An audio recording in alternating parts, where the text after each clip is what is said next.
बोले गौरी शंकर भगवान की जय हो।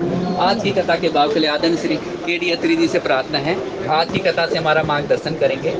कथा से पूर्व हनुमान जी के चरणों में हाजिरी लगाएंगे। जयकारे वीर बजरंगी। आदरणीय श्री के.डी. अत्री जी।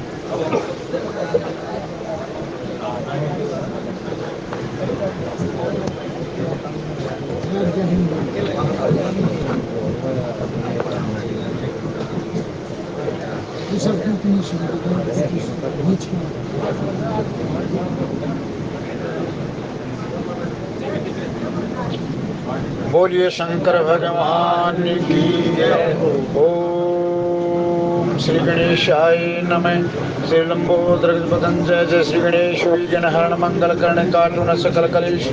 गौरी माँ के लाडले प्रथम करो ध्यान। आन स्वाइनी शारदे रखियुरी मारो मान। ब्रह्मा विष्णु महेश मनाऊं और खाटू वाला श्याम। गाँव इन सबकी वंदना मेरे पूर्ण सब काम। गुरुर् ब्रह्मा गुरुर्विष्णु गुरुर्देवो महेश्वराय। गुरुर् साक्षात् परब्रह्म तस्मै श्री गुरुवे नमः। आरि भवानी तू आस कर मेरे कटकेरी पर देखो। रसना प्रवासा करो तमय शुद्ध सबदे मुख बोल। श्री गुरु चरण सरोज रज निज मन मुकर सुधारी। वारणाउ रघुवर विमल सुजो दायक पल चार। सियापति राम जय जय राम। मेरे प्रभु राम जय जय राम। बुद्धिहीन तनु जानिके पवन कुमार।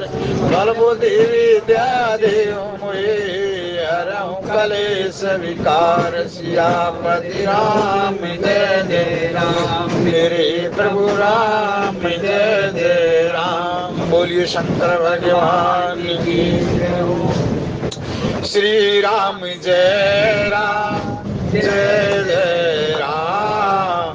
श्री राम जय राम जय जय राम। श्री राम जय राम जय जय राम। श्री राम जय राम जय जय राम। जय जय जय हनुमान गोसाई। कृपा करो गुरु देव की नाई। दीन दयाल विरद संभारी। हरे ओ नाथ मम संकट बारी। मंगल भवानी अमंगल हारी। धरे हो सुदशरथ अजिर विहारी। जनक सुता जननी जानकी। अतिशय प्रिय करुणा निदान की। ताके जोग पद कमल मनाओ। जासु कृपा निर्मल मति पाओ। श्री राम जय राम जय जय राम। श्री राम जय राम जय जय राम। पवन तने बल पवन समारा। बोधि विवेक विज्ञान निदान। कवन सुकाज कठिन जग माई। जो नहीं होई तात तुम पाई। श्री राम जय राम जय जय राम। श्री राम जय राम जय जय राम। जय वेदनाथ होए मोरा। करे हो सुवेगी दास में तोरा। सीताराम चरण रति मोरे। अनुदिन बढ़ई अनुग्रह तोरे। श्री राम जय राम जय जय राम। जय राम, जय जय राम, श्री राम जय राम, जय जय राम, श्री राम जय राम, जय जय राम। प्रवेश नगर की जय सब काजा, हृदय राख कौशलपुर राजा, चलत विमान कोलाहल होई, जय रघुवीर कह सब कोई, श्री राम जय राम, जय जय राम, श्री राम जय राम, जय जय राम। नीलाम्बुश्याम्न कोमलांग सीता समारोपित्वां भागं पाणो महासायक चारु चापं, नमामि रामं रघुवंशनाथं, श्री गुरु चरण सरोज रज निज मन मुकर सुधारि, वारणौ रघुवर विमल जसु जो दायक फल चार सियापति राम, जय जय राम, मेरे प्रभु राम, जय जय राम। सबके उरह बिलासु हस काई मनाई महेश, आप अछत जब राजपदे राम देव नरेश, सियापति राम, जय जय राम, मेरे प्रभु राम, जय जय राम। जय विचार अरुहानी नरप्रसूदिन सुअवसर पाए, प्रेम पुरकित तन मुदिते बने, गुरहि सुनाए जाए, सियापति राम, जय जय राम, मेरे प्रभु राम, जय जय राम। आप सभी महात्माओं के चरणों में कोटन कोट प्रणाम, बोलिए जय श्री राम। परनहु पवन कुमार काल बन पावक ज्ञान घन, जासु हृदय आगार बसई राम सिर चापि धरे। आप बड़े भागी बंधुओं जो अपने अपने काम से निवृत्त होकर के, संसारिक काम से निवृत्त होकर के अपने अपने घोंसलों की तरफ प्रस्थान करती है। दिन में पक्षी उड़े व तेरा न उड़न में कैसे डाल दे। और इस जो अपने गंतव्य स्थान से लेकर के दूसरे गंतव्य स्थान, तो जो आपका घर है, सांसारिक घर है, जो उसका बीच का जो समय है, अगर वो प्रभु के नाम पर बीत जाए, प्रभु के रूप पर बीत जाए, प्रभु की लीला पर बीत जाए और प्रभु के धाम पर बीत जाए, उससे बड़ा भाग्यशाली कौन है। ये सफर है, ये ट्रेन का सफर नहीं, जिंदगी का भी सफर यही है। जब से आपने जन्म लिया है वो प्रभु के घर से आप आए हो, और उस प्रभु के घर जाने तक का जो समय नरदेह में जो मिला है, अगर वो समय भगवान के नाम में, रूप में, लीला में, धाम में व्यतीत हो जाए, तो इससे बड़ा भाग्यशाली और कौन होगा। माता पार्वती जो सती के रूप में थी, मति में भ्रम आ गया। जब मति में भ्रम आ जाए, वो धर्म से अच्युत हो जाया करता, और जब धर्म से च्युत हो जाए उसका पतन का कारण बन जाए। लेकिन जब समय हाथ से निकल गया ना, फिर बुद्धि ठिकाने आई। या माता सती की वो नहीं, ये हमारी है, ये कथा हम लोगों की है, हमारी है। कह लगे जब कोई अवसर था, जब तो हमने कथा सुनी नहीं, और जब ये समय चला गया तब ये कथा सुनने को रुचि है। दूसरे ढंग से समझो, जब समय चला गया ना, जब बोर्ड से डेट शीट आ गई कि तुम्हारे इस समय पे एग्जाम शुरू होंगे, जब वो मैथमेटिक्स इंग्लिश की किताब काटनी शुरू कर दी, गुरुजी इसका करो, बेटा अब तो समय चला गया, अब समय चला गया। बोला मैं उत्तीर्ण कैसे होऊंगा, इसी क्लास में दोबारा बैठ और यही फिर रिविजन कर। माता पार्वती का समय निकल गया। हे त्रिपुरारी, वहां जाकर कह लगा कि नहीं, बाम आके सामने बैठा दिया। और आज देखो कितनी गजब की बात है, ये थोड़ा जल्दी करके आज देख लो। जब भोले बाबा से कथा सुनी करी ना, वो तो याद करो आप, जटा मुक्त सुर सिरित सिरे लोचन लनिल विशाल नीलकंठ लावण्य निधि सोए बाल विधि बाल सियापति राम जय राम मेरे प्रभु राम जय जय राम। शांत रस है वही जिसके मुकुट पर, जिसके भार पर चंद्रमा, द्वितीय का चंद्रमा शोभायमान है, जिसका कंठ नीला है। शांत रस होते माता पार्वती वाम भाग में विराजमान है। आज यहाँ वही शांत रस सब कुछ होते है। क्या जो पहला है संज्ञा से विभूति मधुर सुता देवांग दे बल्कि माता पार्वती को अपनी गोद में ले लिया, गोद में बैठा लिया। क्या है, जब माता पार्वती का एक ही उद्देश्य था, जब सती रूप में देह का त्याग किया कि अगला जो जन्म मिले मेरे को वो भले ही जड़ के घर में जन्म हो जाए, लेकिन ऐसे पिता के घर में जन्म नहीं होना चाहिए जैसा ये तक्ष मेरा पिता है। और मैं अपने इसी भोले बाबा को बार बार ही जन्म लेकर के मैं इसके कथा सुनना चाहती हूँ। मेन जो पार्वती का जो जन्म होया वो जो उसमें जो है क्या है, कथा सुनने का ही था। माता पार्वती ने 12 प्रश्न कर दिए कि हे प्रभु मेरे को, मैं पिछले जन्म में क्यों मेरे को सब भुगत चुकी हूँ मैं, लेकिन अब भी थोड़ा सा मेरे मन में संदेह है। वो राजकुमार है, वो पिता परमेश्वर है, वो राजा के घर में जन्म कैसे लिए है? ये आपने कथा सुनी, राजा के घर में जन्म कैसे लिए, बड़ी विस्तार से। प्रभु उसकी बाल लीलाओं का जरा विस्तार से वर्णन कीजिए। दूसरा, जो राजा है वो कहे, फिर वो राज की लीलाएं भी मैं थोड़ी विस्तार रूप से सुनाना चाहूँ। यहाँ पहले बोले बाबा ने, इसके बाद ये शुरू कर दिया जो है दूसरा ही।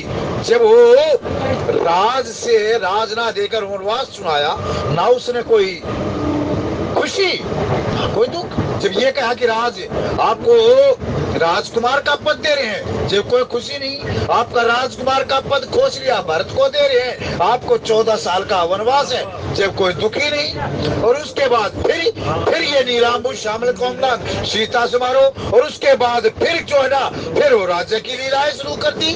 क्या है भाई ये सब? दूसरा, वहां वाम भाग में थी प्रीति देख करके, चरणों में प्रीति होगी। देखो भाई, भगवान की बाल लीलाएं आपने सुन करी ना, भगवान का एक एक अंग का इसमें प्रतिपादित किया गया है। तुलसीदास जी ने एक एक अंग की शोभा का वर्णन कर दिया। भगवान के आप नयन के दर्शन करोगे आपने चयन मिलेगा, नाक के दर्शन करोगे आपने सम्मान मिलेगा, कंठ के दर्शन करोगे वैकुंठ मिलेगा, हाथ के दर्शन करोगे साथ मिलेगा, और चरण के दर्शन करोगे शरण मिलेगी। यहाँ शुरू कर दिया, श्री गुरु चरण सरोज रज निज मन मुकुर सुधारी, बंदव गुरु पद पदम परागा सुरुचि सुभाष सरस अनुरागा, हम ये मोर में चूर्ण चारू समर सकल। जब ज्यादा आप थोड़ा बहुत तो कर लो ना, ब्याह शादिया के मौसम में ज्यादा खा लो तो एक हाजमोला की गोली आओ ले लो हम ये मूर में। ठीक इसी प्रकार जब कथा आप नाना विभिन्न वक्ताओं से आप श्रवण करोगे तो आपका थोड़ी कब्जी हो जाएगी। वो कब्जी को मिटाने के लिए भगवान शंकर की, हनुमान जी महाराज की चरणों को रज अपने हृदय में धारण करो, आपकी वो कब्जी दूर हो जाएगी। कब्जी का मतलब संशय, भरम वगैरह सब कुछ मिट जाएगा। जहाँ माता पार्वती को शरण दे दी, निबलाबा प्रसंग ऐसे आओगे वहां तो तूने भगवान राम की बाल लीलाएं ना बड़े विस्तार से सुनी, बड़ा आनंद लिया आपने, बहुत आनंद लिया, विवाह का भी आनंद लिया, सारा आनंद लिया आपने, बड़ा आनंद लिया, बहुत माता धन्य होगी। लेकिन अब जो मैं प्रश्न कहने जा रहा हूँ, 4 घाटों पर से एक घाट है ज्ञान घाट। उस समय जो है ना कह लगे कि पुरारी जब आप ही मेरे लिए गुरु बन जाओ मेरे पास। जिस प्रकार अर्जुन ने अर्जुन को गीता का ज्ञान सुनाया ना, नाना प्रकार के मोह से ग्रस्त हो गया। और जब वो कहने लगा प्रभु बोला ई मैं आपकी शरण में हूं। जब शरण में हो गया, अब आप ही मेरे लिए सर्वस्व हो। मैं आपकी शरण में हूं, शरण पड़े की लाज आपके हाथ में है। आप मेरे गुरु बन करके मेरा मार्गदर्शन करें। और जब ये कह दिया मैं आपकी शरण में हूं, शरण का मतलब चरणों का आश्रय ले लिया, चरणों का। यहां भी आज माता पार्वती ने शंकर भगवान के चरणों का आश्रय ले लिया और कहने लगा कि उसकी कथा ये तू मेरे को और बहुत विस्तार से सुना। अब मेरी शरण में आ गई ना, अब तेरी बुद्धि भ्रमित नहीं होगी। इसमें कुछ प्रश्न ऐसे आएंगे जो रोजाना बुद्धिमान है, ये बुद्धि का विषय है ही नहीं। आगे जो प्रसंग आओगे आप कहोगे ऐसे ऐसे प्रसंग, ऐसे तो कोई साधारण व्यक्ति भी ना करता जैसे प्रसंग ये कर दिए, नाना प्रकार की। लेकिन जिसने अपने गुरु के चरणों का, भगवान शंकर का हो, सौम्य रूप का जो दर्शन कर लिया हो, वो बुद्धि उसकी बुद्धि में भ्रमित हो ही नहीं सकती। यहाँ एकदम से करके नीलांबु श्यामल निवला सोन, वही परम पिता परमेश्वर। इसका तो भाई बहुत गहरी व्याख्या है इसकी। नीलांबु श्यामल कोमलांग, जिसका नीला वर्ण है, वर्ण नीला है। एक बार बताओ आप, भगवान नीले वर्ण का मतलब है भगवान का ये नहीं है कि वो नीले हैं, नीले नहीं है, श्याम वर्ण के नहीं है। नीलांबुज श्यामल कोमलांग, वो तो दिखाई दे रहे हैं, नहीं तो भगवान का पता कैसा रूप है। कर्पूर गौरम करुणावतारम संसार सारम भुजगेंद्रहम। आप गहरी नदी में या गंगा जी के तट पर जाकर के जब कल बहती हुई, बिल्कुल आप इसे चौमासे के बाद जाकर देखना, सर्दियों के मौसम में गंगा का जल उठाना, वैसे तो आपने दिखाएगा गंगा का नील वर्ण है। लेकिन जब अंजलि भरोगे आपको मोती के समान बिल्कुल सफेद नजर आएगा। ठीक इसी प्रकार भगवान शंकर की इतनी गहराई, आकाश का रंग नीला नहीं, ये विज्ञान कह रही है, लेकिन गहराई इतनी है कि आकाश का अपने रंग नीला दिखाई दे है, नील वर्ण है, नील वर्ण है। ये कह लगे कि वो उसके अनंत गहराई के कारण, अनंत ज्ञान के कारण, वो ज्ञान के अथाह समुद्र है, वो नील वर्ण के समान है। हे भवानी, वो करुणा के अवतार है। नीलांबु श्यामल, जिसका श्यामल गात है और उसके कोमल अंग है। अब यही बात अगर कहो, कोमल जिसके अंग हो, वो बताओ रावण जैसे दुष्ट को, त्रैसर के बाली को, उनको कुंभकर्ण को कैसे मार देगा उनसे। यही प्रसन्न माता कौशल्या ने कहा, मुझे एक बात बता, तूने ताड़का का वध कर कैसे दिया? तेरे कोमल अंग थे, फिर आप ही कह रही है नहीं नहीं नहीं नहीं, वो तेरा विश्वामित्र गुरु था ना, उसके चरणों के प्रसाद से तेरा सारा काम कर दिया,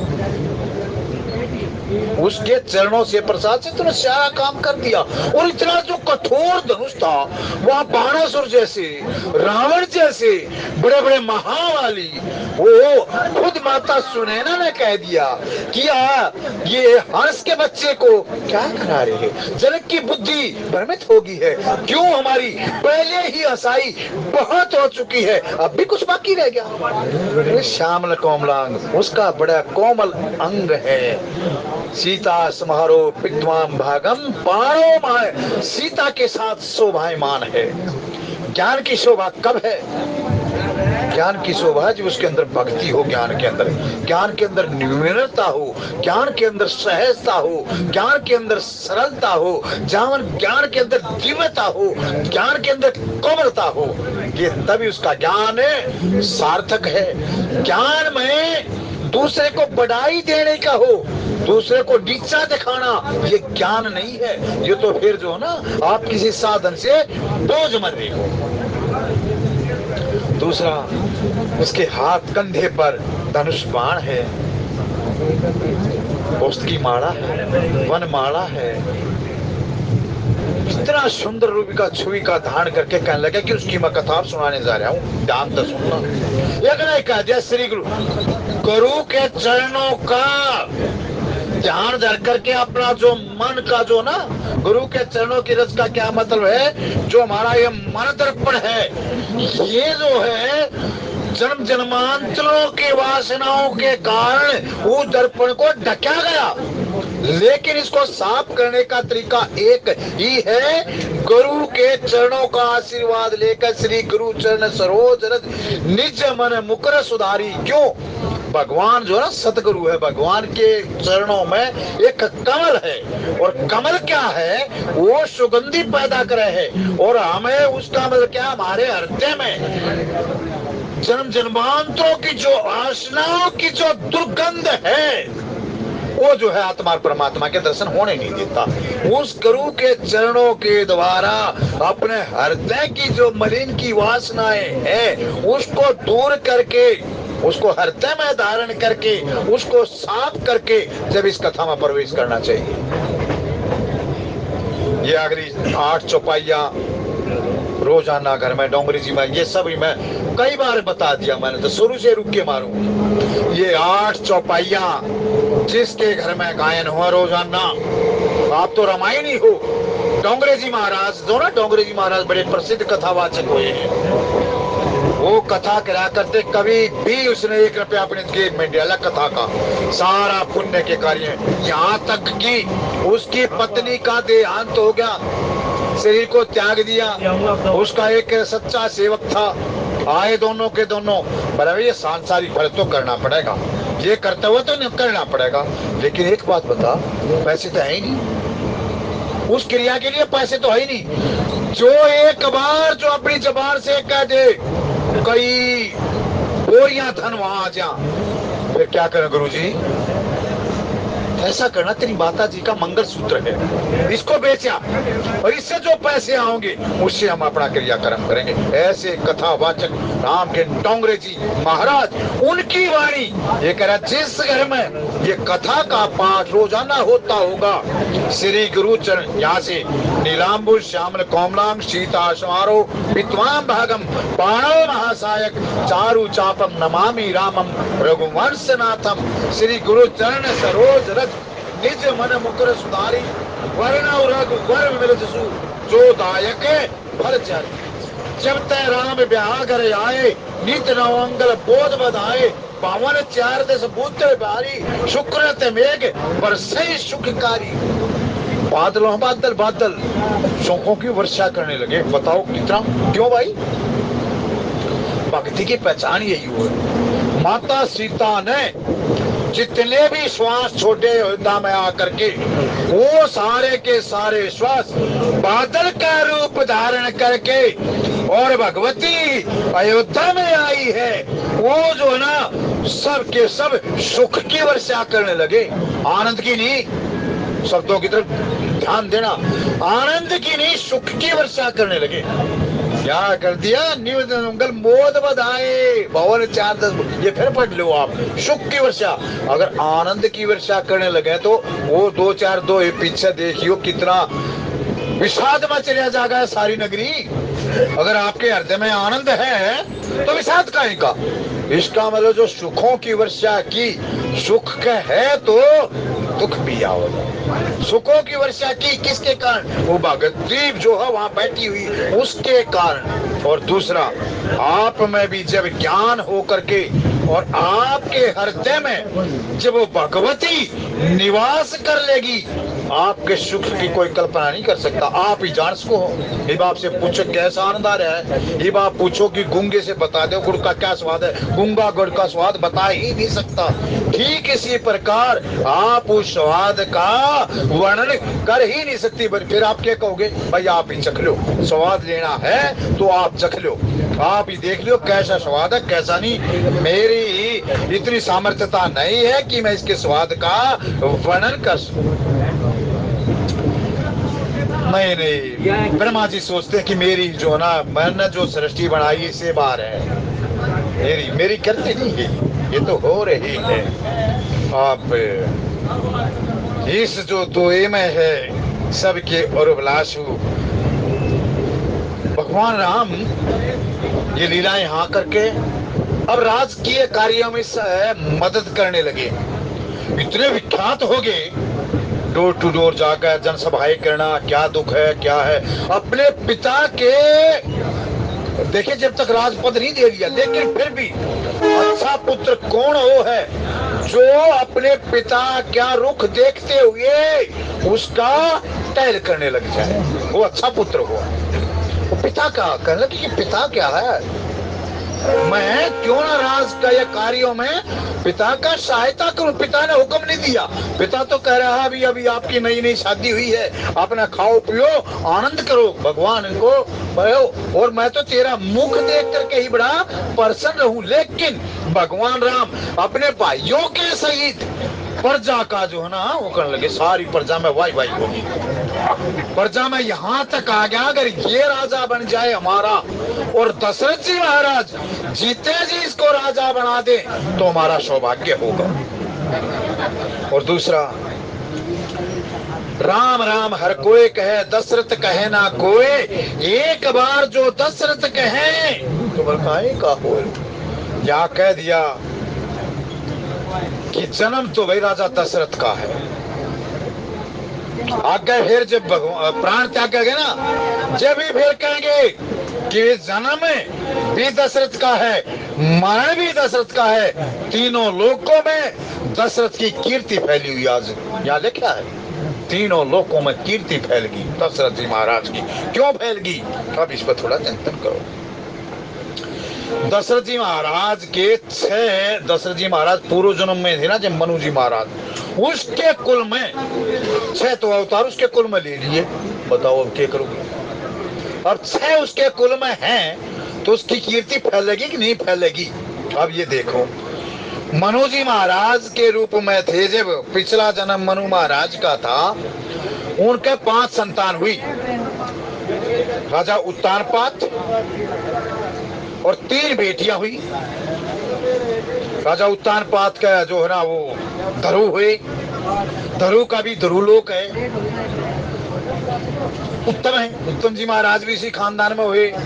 प्रियव्रत जो उसका छोटा भाई, ये प्रियव्रत कहने लगा कि सारा काम तो कर दिया, मैं काम करूं क्या। अपना रथ लेकर के पूरे भूमंडल के 7 वह कर दिए। कहने लगा कि इसके 7 वह कर दूंगा, अच्छी व्यवस्था बन जाएगी, कमांड मेरे हाथ में रहेगी। लेकिन यहाँ छोटे छोटे होकर के बहुत बड़ा राज्य विस्तृत हो गया, समझ में नहीं आओगा। इनके अलग अलग खंडों के अलग अलग नाव करके हमें जो है ना इसके वो कर दे। हमारा है जम्बू, जहाँ जामुन के पेड़ थे ना, ये कतरा दूसरी तो जाएगा जम्बू, जहाँ वो आप जब वो संकल्प कराओ ना पंडित जी जब देखियो तो ये कहने लगा कि यहाँ से चलेगा मेरा चक्कर, मेरा ही चलेगा। लेकिन ये दुख सुख में जो रन किसको मैं नॉमिनेट कर रहा हूँ, ये कर दिया एशिया महाद्वीप, ये अलग हैं। उनके तो नाम ही पहला कुछ और थे और 7 समुंदर थे। ये एक ही समुद्र है, खारा समुद्र है। 6 समुद्रों है, मीठे पानी का समुद्र है, दूध का समुद्र है, मधु का समुद्र है, शहद का समुद्र है, गन्ने के रस का समुद्र है। इतने गजब के ये दूध आ रहा है जो, ये कहाँ से आ रहा है। ये जो मधु है, घी है, ये कहाँ से, कभी विचार करो, ये समुद्र है इनके, ये पूरे की पूरे खाने हैं इनके। अब उनका 3 पुत्रियां हुई, देवहूति, आकुति, सुकुति। और देवहूति इतनी पतिव्रता, इधर करदम जी महाराज भगवान के भजन में ली। अब इसको मनु जी महाराज को चिंता हुई, इसके लिए वर कैसे क्यों करूं। नारद ने बता दिया इसके लिए वर तो मैंने देख रहा क्या है, वो करदम तपस्या में लीन है। भगवान उसकी तपस्या को देखे, भगवान पहुंचे उसके पास। बोला वर मांग, क्या मांगता, वर मांग। बोला जी प्रभु जी वर मांगू। बोला जी दे दियो, आप सोचियो मत। बोला हाँ, उसे सोचा होगा कोई सी स्वर्ग मांग लेगा, किसी देश का राजा बन जाएगा, ये मान। लेकिन भक्तों के आगे भगवान भी हार मान ले अपनी, हर भक्तों के आगे हार मान। बोला प्रभु दे। बोला प्रभु अगर आपकी इच्छा हो और आप मेरी तपस्या से प्रसन्न हो तो मेरे को एक सुंदर सी बहू दे दो। भगवान बड़े हंसे, बड़े जोर जोर से ठका मार कर हंसे, और हंसते हंसते प्रेम के आंसू उनके गिरने लगे। जो प्रेम के आंसू जो गिरे, इतने प्रेम के आंसू गिरे, उसका एक सरोवर बन गया जिसका नाम है बिंदु सरोवर। ये 5 सरोवर है ना मुख्य, ब्रह्म सरोवर है, बिंदु सरोवर है, मान सरोवर है, एक बिंदु सरोवर। हो गया प्रभु बोला ठीक है, मनु जी महाराज आएंगे, उनकी पुत्री देवहूति जो है वो भी जो है आपका ऊपर ही है। वहां दोनों का पानी ग्रहण हुआ। पानी ग्रहण होने के बाद अब कर्दम जी कहने लगे कि अच्छी संतान के लिए हमने तप करना पड़ेगा, तब जो अच्छी संतान पैदा होगी। अच्छी संतान के लिए तपस्या करनी पड़ेगी। मैं तैयार हूँ, मैं आपकी सहचरी हूँ, मैं आपकी अर्धांगिनी हूँ, बोलो क्या करना है। बोला तू अपनी तपस्या कर, मैं अपनी तपस्या करूंगा। दोनों ने घोर तपस्या की, बहुत। इतने बताते कि शरीर पर जो ना मिट्टी जम गई। प्रभु जी फिर प्रसन्न हुए, वरदान दिया। वहां क्या फल मिला? वहां दोनों ने फिर जो बिंदु सरोवर में स्नान किया। जो माता बिल्कुल 80 साल की बुढ़िया हो चुकी थी, वो बूढ़ा हो चुका था। जैसे बिंदु सरोवर में स्नान किया, दोनों के दोनों एक कदम से जवान हो गए। मानो ये जो है किशोर अवस्था में ये 24 साल का जवान सुंदर, और माता की जैसे 16 साल की उम्र हो। विमान तैयार किया, पहला वायुयान कर्दम ऋषि महाराज ने बनाया। दोनों ने फैल किया, उसके अंदर बैठे। फिर 9 कन्या और 1 सुत का जन्म हुआ। जो मैं कहूँ तो तीनों लोकों में जन्म। 9 कन्या का, जब आप कन्याओं का आदर करोगे, देखो अब ये नवरात्रे आओगे, 9 दिन की आप नवरात्रे करोगे ना, तो उसमें क्या है, भगवान का प्रादुर्भाव हो जाएगा। इसमें राम जो है, इसमें कन्याओं का आपने जो ना आप पूजन करोगे, वो करोगे, तो इसमें राक्षसों का हो जाएगा। और एक में है राम का जन्म, दूसरे में है राक्षसों का वध। अब वो कौन है? वो कपिल जी महाराज, जिसने सांख्य शास्त्र का उपदेश करके माता देवहूति ने प्रसन्न किया उससे। इधर कर्दम ऋषि जी तपस्या में चले गए। मेरा काम पूरा। मेरे जो है ना वंश चलाने के लिए तेरे को पुत्र आ गया, तेरी आज्ञा हो। तेरा अगर जी करता हो यहाँ रहे, ना जी करता हो मेरे साथ चल। अब तेरी मर्जी, मेरी जिम्मेदारी खत्म। क्योंकि पिता और पुत्र में किसी प्रकार का कोई भेद ही नहीं। मैंने अपना जो है ना स्वरूप यहाँ तेरे पास छोड़ दिया है। अब तू इसकी देख रेख में इसी के रहे। कहने लगा कि नहीं, मैं तो यही रहूंगी। एक दिन माता देवहूति बैठी हुई, कहने लगे कि बताओ है कपिल, तू भगवान है, मेरा मन क्यों नहीं इस विषय वासनाओं में क्यों फंसा रहा है? ये बता, मेरा मन कब प्रभु के चरणों की ओर आकर्षित होगा।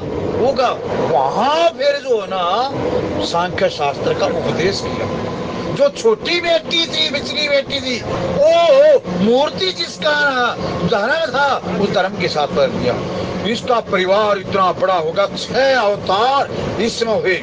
आज तीनों लोग में कह रहे हैं कि जीना जन्म सफल है तो महाराज दशरथ का है।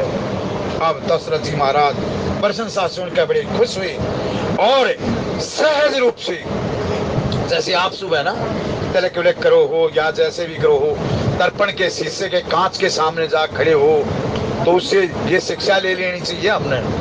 दशरथ जी महाराज ने देखा तेरा मुकुट टेढ़ा हो गया, क्या कारण है ये टेढ़ा हो गया? आज तक तो कभी टेढ़ा होया नहीं। लेकिन जब उसको मुख से दशरथ जी महाराज उस दर्पण में देख रहे थे, मुकुट को ठीक करने लगे, बालों की सफेदी नजर आ गई। बोला हो, अब तो चौथापन आ गया है, आप बहुत भोग भोग लिए, ऐसा ना हो ये जो भोग भोगे ये भोग ही मेरे को भोग ले। इससे पहले मैं राम राज्य की स्थापना करके इलोक सुखी और परलोक सुखी क्यों ना कर लूं। हमारे जैसे क्या करेंगे? अब जो ये जो सफेद बाल हो गए ना, बुढ़ापा ना नजर आवे, तो इसके ठाकर जो है डाई करा लूं। कौन कहेगा मैं बूढ़ा हूं? मैं तो जवान हूं।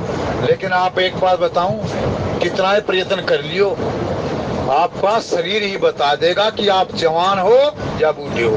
ये कुदरत का नियम है, नियम को आप बदल नहीं सकते। दांत टूट के दांत चढ़वा लो, ठीक है, आपने जो ना आपने स्वास्थ्य के लिए दांत चढ़वा लिए, लेकिन जवान बनने के लिए दांत चढ़वाओगे, वो करोगे, बिल्कुल गलत। मैंने तो यहाँ तक देखा है कि पूरे वो डाई डुई करवा का पूरा वो करवा कर बोले आई मैं पूरा जवान हूँ, लेकिन नहीं, उम्र बंधु उम्र है। उस समय आपका कर्तव्य क्या? आप दशरथ हो, आपके घर पे, अपने घर के भी उस समय अपने बेटे बड़े बेटे को उनको सारा बराबर का हिस्सा करो भाई। देखो अब मैंने इस जिम्मेदारियों से फारग कर दो पापा जी आपकी। हाँ ठीक है, जैसे युवराज पद ठीक है करो, लेकिन इन जिम्मेदारियों से फारग। ये नहीं वो चाबी का गुच्छा आपके हाथ में होना चाहिए। नहीं, दशरथ जी महाराज ने सोच लिया अब ये समय ये आ चुका है, अब ये समय आ चुका है। और जो ऐसा करे है ना वो जो है ना द्रौपदी को भी प्राप्त हो। राजा ययाति की कथा सुनी होगी ना आपने। राजा ययाति को शुक्राचार्य ने शाप दे दिया कि जा तू जवानी में बुद्धा हो जा। वो कथा बहुत लंबी हो जाएगी। देवयानी और शर्मिष्ठा, देवयानी शुक्राचार्य की पुत्री है और शाप दे दिया। अब जो है ना शाप दे दिया तो ये बात नहीं कि राजा ययाति जो है ना भोग के लिए, एक तो दो क्वेश्चन रखे उसने। जाकर के शुक्राचार्य से कहने लगा ये जो तूने मेरे को शाप दिया है इसमें तेरा कुछ भला होया? बोला ना। तेरी बेटी का भला होया हो? बोला ना। बच्चा का भला होया हो? बोला ना। फिर ये शाप क्यों दे दिया तूने? बिना सोचे समझे जो शाप दे दिया है क्यों? बोला नोटा ले। बोला टतना लेना था। वहां ब्रह्मास्त्र चले दोनों तरफ से, और स्थामा ने भी ब्रह्मास्त्र छोड़ दिया, इधर अर्जुन ने भी छोड़ दिया, बीच में वेद व्यास जी आए ऐसे पकड़ दिए। बोला ये अभी प्रलय का समय नहीं है मूर्खो। अर्जुन अपने ब्रह्मास्त्र को वापस ले। अर्जुन तो जानता था क्यों गुरु की चरणों की शरण ली थी, वो कर दिया था। अब उस्तामा कहने लगा उस्तामा इसको भी तू भी ले। बोला गुरुजी मैंने लेना है ना तब मैंने छोड़ना है। बोला जब तेने किसी चीज को लेना ही नहीं आता, ग्रहण करना ही नहीं आता तो इसको चलाया क्यों? बोला इसकी दिशा को चेंज कर दे। लेकिन उसकी बुद्धि इतनी भ्रमित थी, किसी बुद्धि कहने लगा कि इसका दिशा जो ना उत्तरा की तरफ कर दी। जो उसके बच्चे में पांडव का जो आखिरी निशानी बचे हुए थे उत्तरा के गर्भ में, इसको जाकर नष्ट हो कर दे। तब कृष्ण भगवान को गुस्सा उठा था। कहने लगा कि घिनौने नीच तू इतना गिरा हुआ, तू क्या सोचता है कि मैं वो कर दूंगा तो उसको को जीवन दान नहीं देगा? वहां कृष्ण भगवान ने अपना पूरा ऐश्वर्य प्रकट कर दिया। बोला कि नहीं, अंगूठा मात्र करके और परिक्रमा करने लगा, वो गर्भ की परिक्रमा करने लगा। तो वो जो परिक्रमा परीक्षित जो परिचालन करने लगा, परीक्षित उसका नाम परीक्षित हुआ। हयाती ने कहने लगे फिर बुलाना हो जाता फिर क्या? बोला सांप को वापस ले। बोला देख सांप तो वापस होगा। बोला फिर? हाँ एक काम बता तू, तेरे पुत्र हैं, अगर कोई पुत्र तेरे को जवानी दे दे तो तू फिर जो है ना अपने बेटों के पास गया। बोला बेटा कुछ राजा के ऐसे कर्तव्य हुए हैं, जो राजा के ऐसे कार्य हुए हैं जो उसमें जवानी में ही पूरे करने हुए। अभी वो मेरे कार्य पूरे नहीं हुए, मेरे को अपनी जवानी दे दो।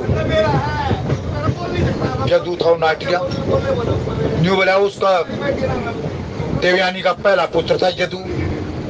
राजा मैं तेरे को शाप दूं, तू इससे बड़े यहाँ परंपरा है बड़े बेटे को राज्य बना जाए, लेकिन तेरे को मैं राज्य से वंचित करूं और आगे जाकर के मरीज बन करके तू आपस में युद्ध में मारा जा।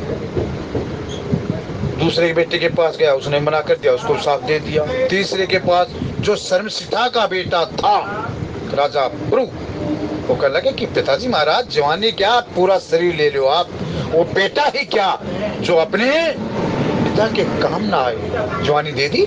सहर्ष लिया। ये बाप को ना बड़ी अचंभे होंगी ये बातें। एक बार बताओ, अब जैसे श्राद्ध पक्ष चल रहा है, तुम्हारे मन में ये भी आ रही होगी अगर हम जो श्राद्ध करे हैं जो पितरा तक क्यों पहुंचे है, कति बोला ये घोंसले ये सारी चीज। ये एक बार बताओ, ये भाई कोई बैठा और ये कह दे भाई मन कैश नहीं चाहिए, मन है तू मेरे खाते में ट्रांसफर कर दे, खाता नंबर दे दूं।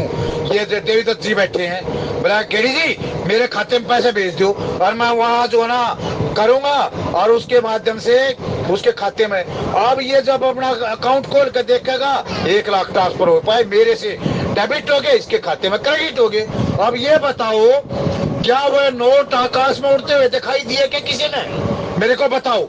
अगर उड़ते हुए दिखाई दिए तो फिर मैं बता दूंगा कि वो खीर की थाली पूर्वजों के पास जाएगी। अरे जब वो उड़ते हुए नोट दिखाई नहीं दिए, उसके खाते में आ गए, तो आप संदेह क्यों करो हो? जो आप पूर्वजों के निमित्त जो प्रसाद तैयार करो हो, क्यों नहीं ग्रहण करते होंगे? ये ज्ञान जो है सारा विज्ञान है। अब आप कहोगे जी उसमें तो नेट के थ्रू चले गए, उसके थ्रू चले गए। एक नेट का भी बाबू है हमारे यहाँ मंत्र, वो मंत्र जो है ना, उस मंत्र में सारे देवता निहित हैं। अगर वो मंत्र का उच्चारण को ठीक ढंग से बोल दे, देवताओं को भी धराधाम पे आना पड़ेगा। वो विष है, मंत्रों के अधीन है। और मंत्र किसके अधीन है? मंत्र है ब्राह्मणों के अधीन। जात पात से मत लियो, जो इन वेदों का वक्ता है वो। दूसरा, अब विज्ञान का युग है, कुछ तो सीख लो। पहले जो बताया करते भाई दिव्य वर्ष, हमारे यहाँ देखो चंद्रमा पे सबकी आँख खुल गई, मकाई बके है। जब समय चला जाएगा ना, जिन पुराने को होगे कि कथा सुना दो, वो सुनानिया ना मिल रहा, कोई नहीं मिलेगा। और उस टाइम पे कहोगे वेदों की बातें सुनाओ, पुराणों की बात सुनाओ, गीता के अध्याय सुनाओ, कोई नहीं मिलेगा, कोई भी। सर धुन धुन का पछताओगे। कलयुग है ना, चलो मशीनरी का युग है, मशीन बन जाओ। मशीन कहते कथा सुना करे, कथा तो वही सुनेगा जिसमें चेतनता होगी। अरे जड़ पदार्थ कैसे सुन लेगा कथा? उस टाइम पर तुम जो ना सारा आवरण तुम्हारा मशीन की बात ही हो जाएगा। धर्म पत्नी भी आपकी मशीन रोबोट बनकर आपकी सेवा कर देगी। वो पत्नी को, धर्म पत्नी को घर से निकाल दोगे और मोल की बहु लिया आओगे। जो मशीन है ना, जो रोबोट है, जो ये कार्य कर देगा, आपका सारा काम कर देगी, वो आ जाएंगी। वो कथा कैसे सुना देगा तुमने? कैसे सुन लेगी वो कथा? दूसरा, ज्ञान और विज्ञान। गीता पढ़ा, उसमें जो भगवान ने थ्योरी करी ना, वो थ्योरी करके प्रैक्टिकल भी दिखा दिया। और जिनको सारी की सारी चमर विभूतियां दिखाई और ने बोला देख ये तो मैंने तेरे को सुनाई है, अब देखी को मैं प्रैक्टिकल करके दिखाऊंगा तेरे से। वो सारी दिखा दी जो मैंने दिखाई थी। अरे जिस प्रकार एक टीचर, क्लास टीचर साइंस का लेबोरेटरी में जाकर पहले तो उसकी थ्योरी पढ़ा होगा, पानी कैसे तैयार हुआ है, कौन सी गैस मिलाई जा है, कौन सा क्या करा जा है। आप बड़ा देखो भाई, ये थ्योरी से बनवागी हो, तुम प्रैक्टिकल करके दिखाऊंगा, तुमने पानी बना के दिखाऊंगा 2 गैसों से H2SO4 ये मिलाकर, अब ये देख लो। वही ज्ञान और विज्ञान, ज्ञान में ही विज्ञान छिपा हुआ है। ज्ञान जो प्रोसाजा है वो है क्या है? थ्योरेटिकल है। और उसका प्रैक्टिकल जो है उसका नाम विज्ञान है। अब मंत्रों के जरिए, कैसे मंत्रों के? अब जी मंत्र तो होगी, फिर चाहेंगे के ऊपर जो सूर्य की किरणें हैं। देखो भाई, जो 5 तत्व है ना, वो जो है जैसे आकाश तत्व है, पृथ्वी तत्व है, जल तत्व है। जल में 50% है जल, लेकिन 50 जो बच्चे, अब वो 50% उन चारों की मात्रा है।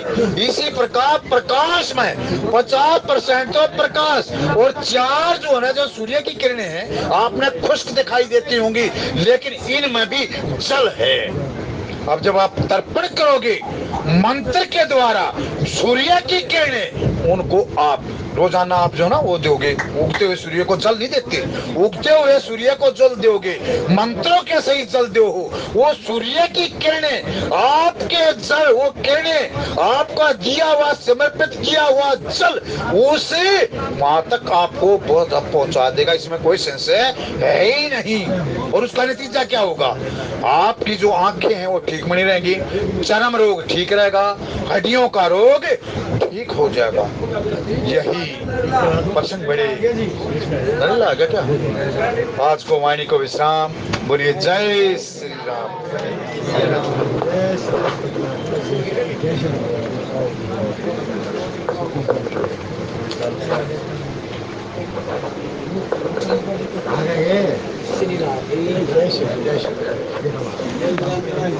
जय श्री राम। आदरणीय के लिए श्री जय